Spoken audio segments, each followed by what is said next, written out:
protected because of FDIC, right? Federal Deposit Insurance Commission. Now, if you're in the European Union, it's the European Central Bank, the ECB. So the FDIC is supposed to insure over $200,000 for Americans. So no matter what happens, right, the idea is that the FDIC has your back.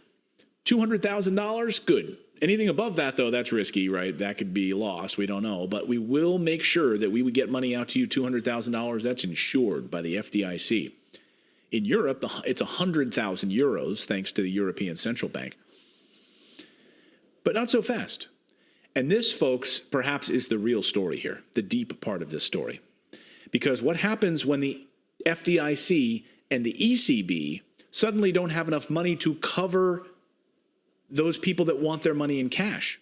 Like, oh, I'm troubled by what's going on. I'm going to go to the bank and get my money, but it's not there. What happens? Oh, the bank used it and sold it or did something ridiculous with my investments. Okay, well, at least the FDIC will take care of me. Where's my money? I want my insurance. Sorry. So the real story here is that the FDIC only has $200 billion in assets on hand to insure over $9 trillion. How does that math work? $200 billion to cover $9 trillion. Well, okay, but if they say that only 4% of currency actually exists in physical form, then I don't know what I did do that math off the top of your head. Well, that means 1.6%. 1.6% of all transactions are covered or insured under this math. Right. 200 billion out of 9 trillion means that like 1.63% is covered under the FDIC. Like if everyone decided, hey, I'm sick of this, I'm scared about this, I'm going to the bank because I want my own money. No, it's absolutely not possible. But, you know, we had been, well, even before this change in currency rules based on fractional reserve, we knew that less than 4% of all money in the economy existed in paper form. Right. That 96% or more of our currency is based on a belief system of binary codes in a computer. So we already knew that. But now it's probably, I mean, that percentage seems even lower. I'm not going to do that off the top of my head to embarrass myself. But, you know, yes, this is like reinforcing existing beliefs. It's a scary belief system when we're at the mercy of people who we don't necessarily trust. So the bottom line is it's a house of cards. And so now we have our first stunning piece of video from the FDIC and a stunning meeting that they held in November that they don't want you to see. So it just leaked. And this video is out. You're going to see members of the FDIC and other panel discussions in this FDIC meeting. It's not just FDIC members.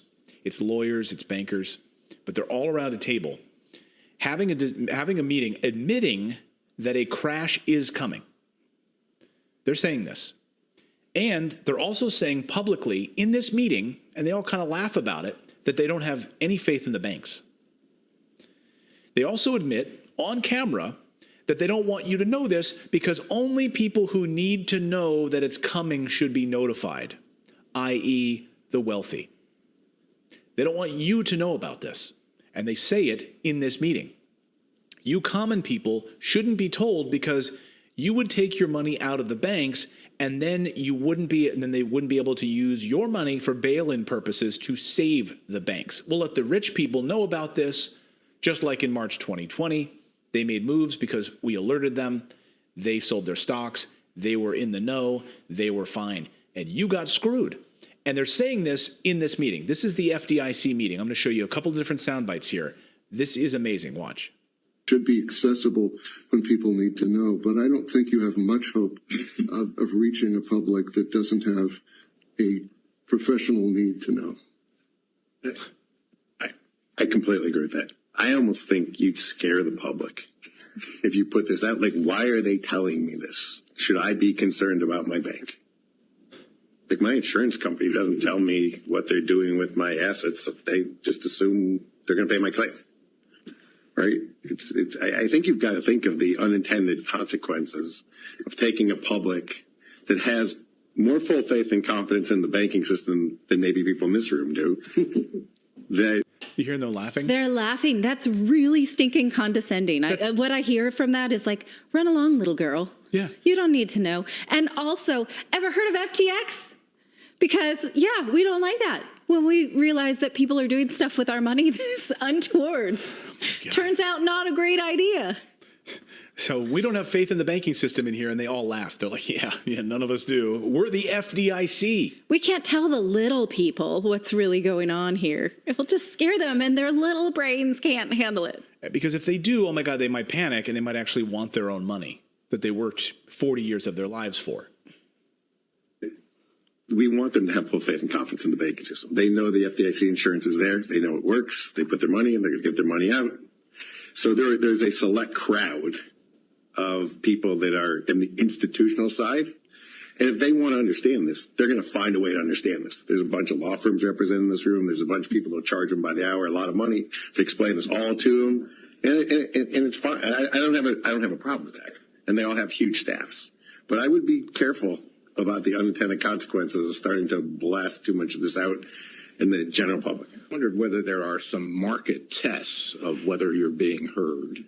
So But there's no adult in that room. Like, yeah, that's And fine. I think about Anybody there who's like, maybe that's a little unethical. Should we have lunch on that? Should we think about that for a minute?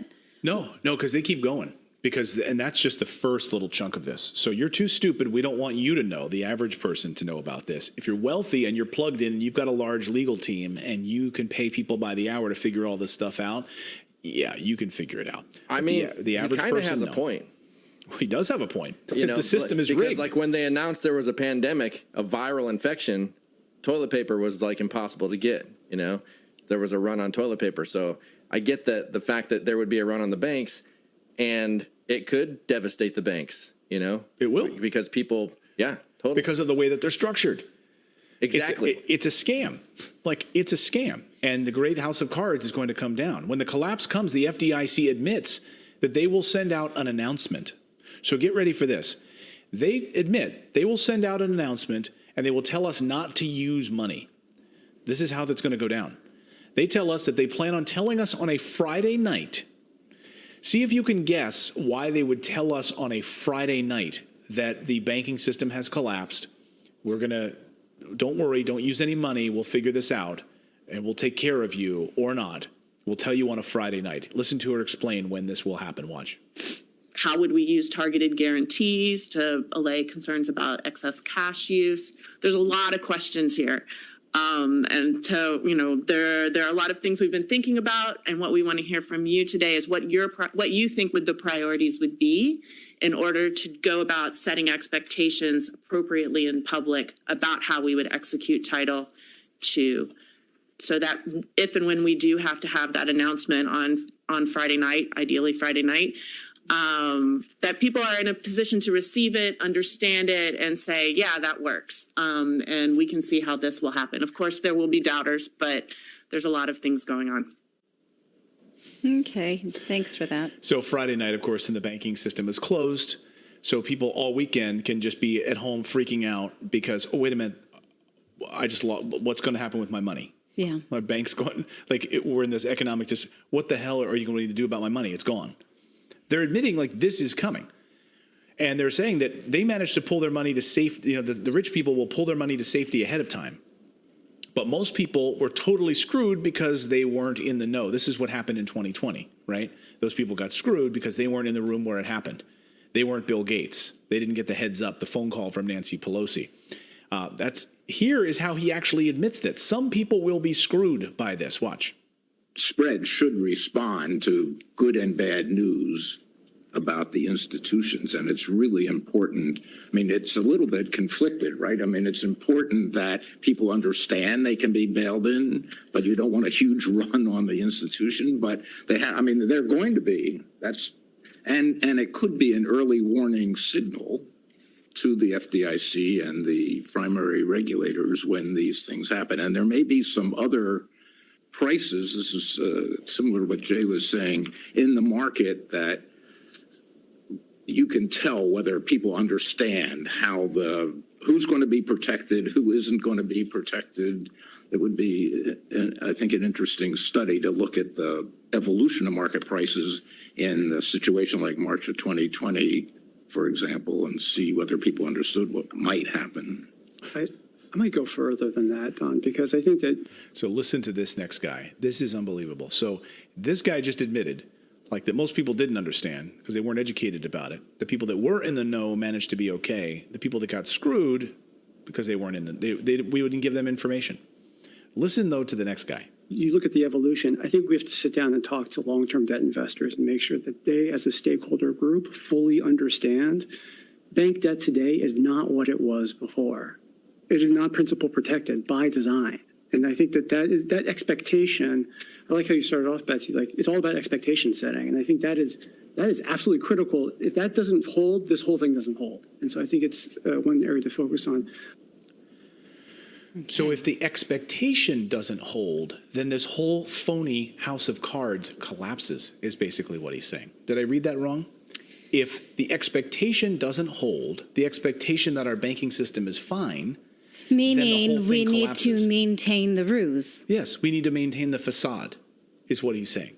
Okay. And not just him. We heard that 4 or 5 times around that table. The same thing was said multiple times about the facade, the phoniness of it all. Yeah. The house of cards of it all. So journalist Greg... if you want... sorry, I was just going to say, like, while we're still on that point, if you want, like, a really good example of just absolute evil, like if you believe that absolute evil exists on the planet, you were just looking at a meeting of it. Because that is just, I mean, it's just like how just almost like flippant and nonchalant they are about, like, yeah, a lot of common people are going to get screwed, but as long as the people that need to know can get their money out so we can secure, you know, the rich so that they're fine, then everybody else is an acceptable loss. Right. Yes, I mean, the how do you make that callousness. decision? Yes, when he said, well, a lot of people get hurt, let's do a market study to figure out which of those people understood it. The callous, which of those people will get hurt. Oh, right. Like, right, yeah. Some of them will get hurt. That's okay. Acceptable loss. Let's do a market study just so we know exactly who. Meaning you have already made that deal with the devil. Well, and also to Philip's point, the idea that these people are sitting there waiting for these things to unfold and they're going to see that the rich people will be fine.